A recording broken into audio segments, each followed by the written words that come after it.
President Trump is expected to sign the revised version of his immigration order this week, possibly as soon as tomorrow. Here are some of the expected changes. Iraq will reportedly be removed from the list of banned countries. The new order also expected not to apply to existing visa holders or permanent U.S. residents, and to no longer have a preference for refugees from religious minorities. Let's bring in our legal panel now to talk more about this. Rachel Self is here.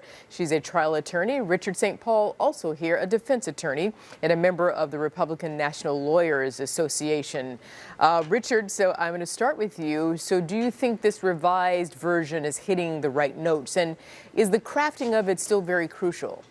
Absolutely. It is very crucial, as we've seen several federal courts essentially rule that the president's original travel ban was unconstitutional. So the crafting is everything.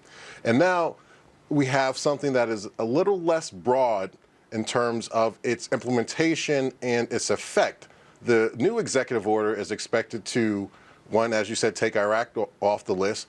Also, is also expected to not ban people who have some type of legal status in this country. What does that mean? That means that they are able to travel in and out of the U.S. because they have a visa or because they are green card holders on their way, hopefully, to citizenship. So that's a big difference. The other big difference is that now the president actually has a team in place where he didn't before to run this by, in other words. So he has a Secretary of State now, he has the Secretary of Homeland Security, and he also has a U.S. attorney to check and ensure that this ban is going to pass legal muster. Rachel, how do you see it? Is the president's revised travel ban likely to pass constitutional muster?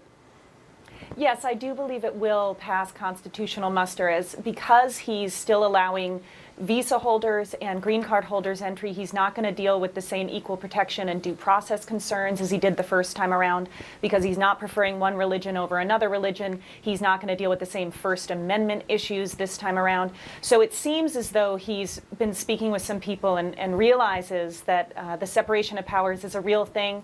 And if he does something that doesn't pass constitutional muster, the courts are going to step in and they're going to take over.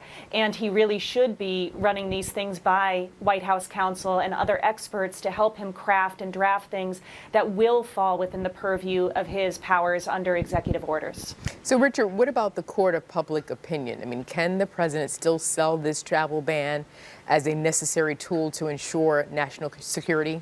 Now, look, America was watching when we heard that intelligence officials testify that there are holes in our vetting process when it comes to immigration and people coming into this country. Let us not forget that.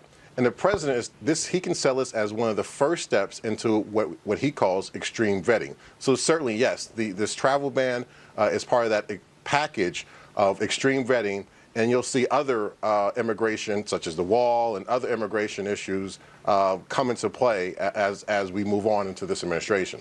Rachel, how do you see it? I actually completely disagree with Richard on this one. And the key word that Richard used here was the word sell, right?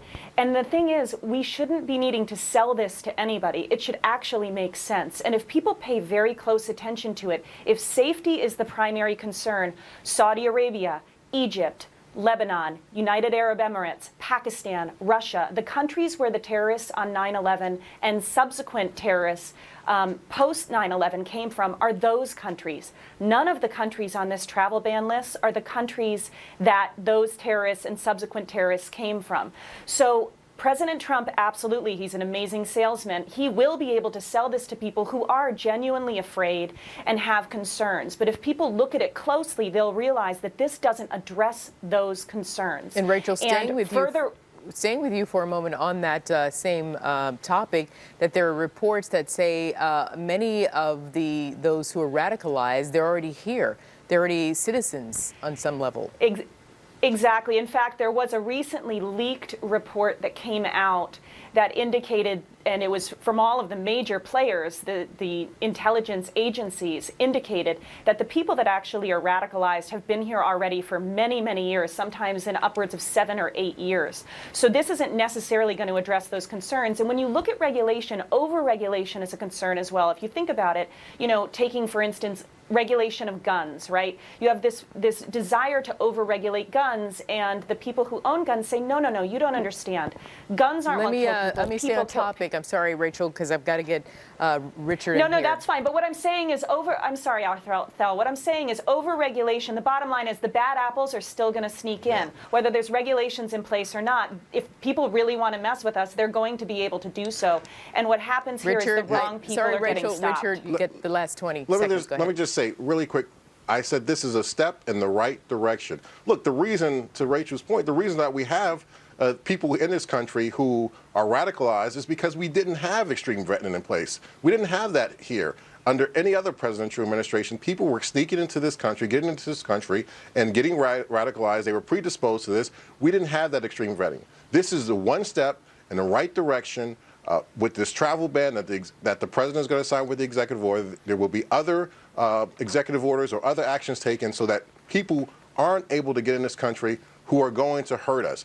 And I think the American people are going to stand by President Trump and what he said he was going to do, which is extreme vet people coming into this country. Richard St. Paul, Rachel Self, we leave it there. I thank you both. Thank you. And we will be right back. Thank you. Okay.